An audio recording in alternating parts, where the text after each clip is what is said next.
We wonder why there's no intimacy in the relationship. And speaking of emotional intimacy, it's because we've sucked it all out. The unsafe environment we create for there to be no constructive communication, then there can be no emotional connection and intimacy with our husbands. We've shut it down by taking everything as a personal attack, wanting to blame them, and having no accountability or willingness to be vulnerable. Many women will not want to hear this, but a lot of men are worried about getting married and ending up in a sexless marriage. And while I don't think any man has a problem with a slight mismatch in desire, what's crazy is that only 48% of married women want intimacy on a regular basis after 4 years of marriage. What we need to understand is that a large mismatch in values and expectations is a relationship problem, not a her problem, not a him problem, which means that both partners have to be willing to address the issue. If you guys want my thorough opinion on this issue, go check out my YouTube episode I just released today. The rest of the 52% of women who don't offer intimacy to their husbands have no business being married. They got married for selfish reasons. I'm sure their husbands are miserable and they just don't care. But my wife, after 5 years of marriage, has decided, unbeknownst to me, to become officially a nun. What? She has become a nun. This, my friends, is what a modern day nun looks like. This is what a nun... Michael, how am I a Look nun? at her. What? Look at this modern day nun. How am I a nun? How are you a nun? Is it because my pants? No, no. None today. None tonight. None last week. None tomorrow, I guarantee that. None in the morning. Those were fun times. None next month. The reality is that this is an issue that men face all too often. Many men have gone from absolutely satisfying premarital relationships to all of a sudden the disappearance of intimacy following marriage. When this happens, men feel like you just did a switcheroo as soon as you got what you wanted and he couldn't take it back as easily. But what's interesting is that women never see it this way. They always blame the man for why they don't really want intimacy anymore. And the truth is that it's more complicated than that. It can absolutely be at play, but when this issue comes about, he wants to have a discussion about it. Because men want to fix the issue, he wants to hear what he could do better in order to resolve this. But the problem is, and what's so frustrating for men, is that he could do all of that and then it still doesn't change. That is when he's going to see it as a you problem, and women get so triggered by that. They typically fall deeper into the hole of not wanting it, which is the opposite of what that man wants to create. But what else is he going to do? Well, I'll tell you, he's also going to play it up like this, like it's just something that happens in all marriages, and he's going to joke about it and pretend like it doesn't absolutely devastate him. But then she's not going to like hearing that, and then it's going to create just a really unhealthy dynamic. The bottom line is that that man just wants to fix the problem, and he wants to work with you to do that. He wants to be a partner. He doesn't want to tell you to do something that you don't want to do. Trust me, he doesn't want that either. Men used to just keep quiet about this because of embarrassment, but now it is getting discussed. This is why marriage rates are dropping like a stone. What men wants for the rest of his life. Men are driven by testosterone. Women are driven by progesterone and estrogen. When a woman's estrogen and progesterone levels are thrown out, they have a period, and in that time, they are a little bit very emotional. You know? What do men do in that time? We stay silent. That silence and non-reactive that is a sign of mercy, bruh. Most women don't appreciate a man's silence and a man's lack of reaction during that time of the month. They don't see it as a sign of mercy, but it is. When a man has a testosterone cycle, they don't talk about that. It's a biological fact. But you wake up in the morning, you can be making dhuhr, you go to sleep. You can't control it. It's not you telling your penis to get an erection. Yeah. It's happening because it's a biological factor, because of hormones that are in your body that are raging through your system. And this is why Allah has made the responsibility of a woman to see to a man's needs in the bedroom. Your natural urge and inclination is to spread your seed. In fact, one of the main reasons to get married in Islam is for procreation. If you are denying your husband, I don't smoke to ghusl, I don't like to wash my hair, I got a headache, then tomorrow your stomach is sore, then this is sore, then that. Eventually what is going to happen is that is going to Channel his way. He's going to channel it in other directions, whether that is OnlyFans, pornography addiction. Or And those are all things that 2, 3, 4. or cheat on your spouse. Yeah. And again, I am not condoning infidelity, Yeah. but unfortunately, infidelity is one of the main reasons marriages are in decline in today's society. That coupled with financial problems, coupled with your family is too involved in your marriage. This is another example of how a good man can't understand a woman and our wiring internally in this, because a good man would never ever do this in his marriage to his wife and would never have that level of cruelty and mean-spiritedness just randomly to his wife. Married women may cut off intimacy due to unmet expectations and emotional discontent, leading to affairs.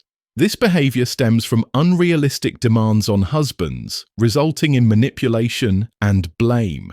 Women must learn self-happiness and take responsibility for their choices to improve their marriages. The reason we cut off sex is because we marry for the wrong reasons.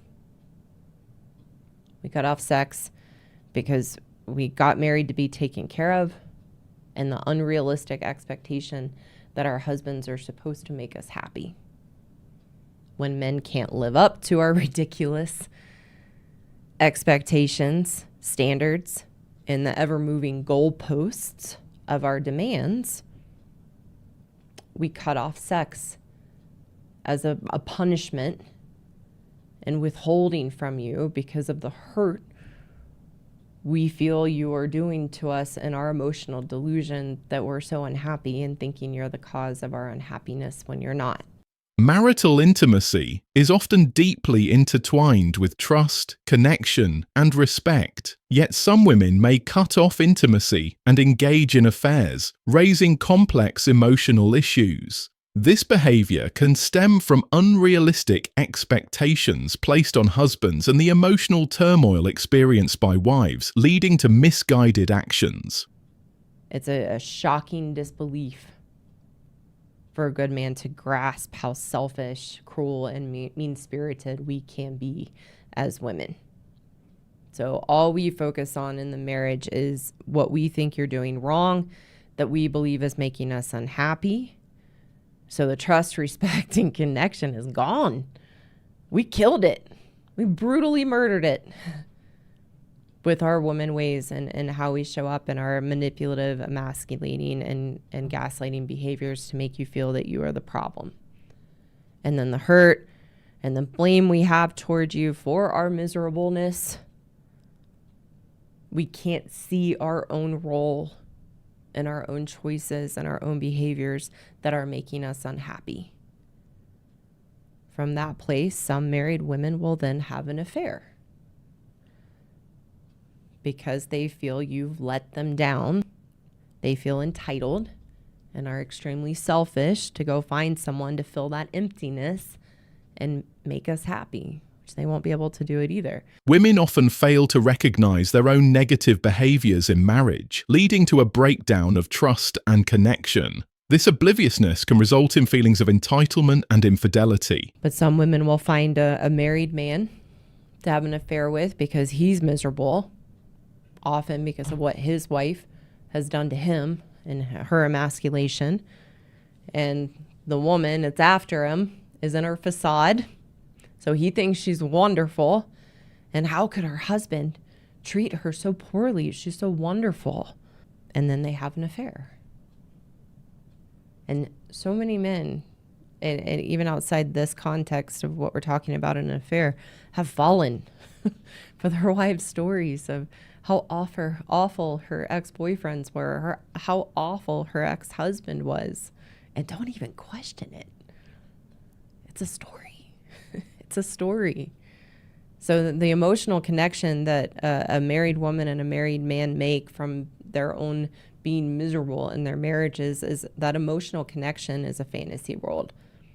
It's not based in reality. It's based in this fantasy of coming together and having something new and being able to relate to each other and how sad and lonely or unhappy they are in their marriages, and create a whole other false relationship that isn't going to have a strong foundation and won't work.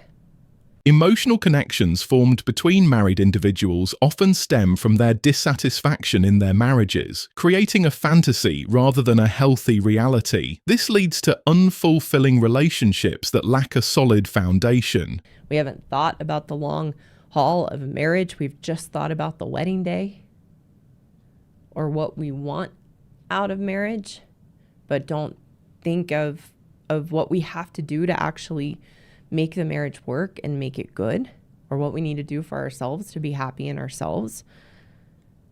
And because then there's no commitment behind those vows, we can't see how our choices, such as having an affair, married man or not, affect and impact our kids, our husbands, other people. Just no awareness of that because we feel entitled to what we want. Yup, that's a typical reason why women get married in the first place. The wedding, the main day. Nothing about the compromise and sacrifice you have to make in a marriage for it to work. That we think will make us happy. So the solution here, women, you've got to learn to be happy in yourself, to feel good about who you are. You need to grow up and get out of the fantasy land that your husband is supposed to make you happy, and that there's some other man out there that will make you happy. No, wherever you go, there you will be. It's you. So working on yourself to build a relationship with yourself and to be happy. Working on oneself is crucial for building a healthy relationship with yourself and achieving true happiness. Evil by saying, ladies, stop leaving your husbands over cheating, especially if you haven't slept with him in a long time. I think that's not fair. I think a lot of women put their husbands in bad situations because they haven't slept with him. It is so common for women to stop sleeping with them after 2 children. Interview any divorce attorney. They will tell you the same thing. There are sexless marriages where men haven't had sex in years sometimes. What did you think was going to happen? And even if they are sleeping with him, I mean, you're not nagging at all. You're not belittling him. Like, women, we're not these perfect angels. No. We have flaws and places where we can improve. I think in our culture, the meaning of love, at least today, has completely flipped, and it's become, what does this person bring to me? How many times is the conversation on the show, how many times do we hear it? What do you bring to the table? What do you bring to the table? And we always ask this, whether it be to men or women. The question is always, what do you bring to me? It's never, what can I provide for you? And we've lost this servitude attitude in our culture. Even when we look at how people work, people of our generation, it's always, what does the job bring for me? What benefits does the job bring for me? What salary is it? What comes with it? Whereas when I look to, say, my dad's generation, it was, what can I do in the job? And they just get on with it. We've lost the ability to serve. As the husband, by our very nature, as being protective toward our wife, and then having your wife go outside the marriage by having an affair to get some need met that they never spoke up to let us know, is by far the most intense pain you could ever go through. The different feelings of confusion, pain, anger, etc. are insane. People who live in sexless marriages report feeling frustrated, unloved, undesirable, unattractive, and the worst of all, lonely. And loneliness has been shown to increase vascular resistance and elevate blood pressure and lead to an early death.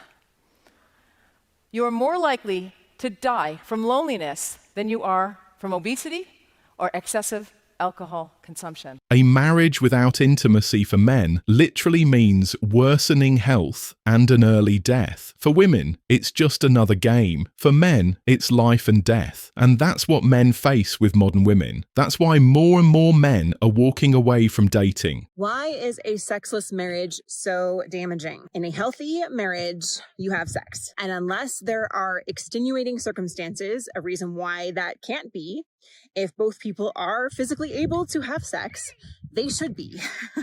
That is the mode of a healthy relationship. However, many of us get into what we call an intimacy withdrawal. It's like our bank accounts, our emotional accounts, our physical accounts, our relational accounts have become over withdrawn. We are in a negative balance. Leave a comment if this sounds familiar to you. Like, here's an example of what we often see. Sometimes maybe a wife and a husband will be home at the end of the day, and the wife wants to share something with her husband, and the husband's on his phone and he's checked out. And the wife does not feel heard and does not feel like her husband is emotionally supportive of her. This woman does not understand that the majority of sexless marriages are this because the wife prioritizes her comfort and desires over her husband's. I have never seen or heard of it being done by others. Most women don't know what their rejection of sex means to their husbands, what it really does to them. So generally speaking, men tend to want it more, women want it less. We know for some of you there's an exception to that rule and it's reversed. But generally speaking, men are really desiring that. And for women, our drives tend to be lower. Kids, stress, hormones, whatever might change those things, right? But unfortunately, when you continually push your husband away and are not willing to be sexually intimate with him, something inside of him dies. This is not just about an orgasm or having a release.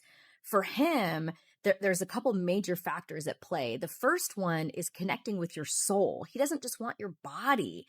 This is how he really feels intimately connected. And without that connection, there's a massive void happening in the relationship. But the second thing that's vitally important for men is to feel wanted. And when you say no to sexual intimacy to him, he feels like you're saying no and rejecting him.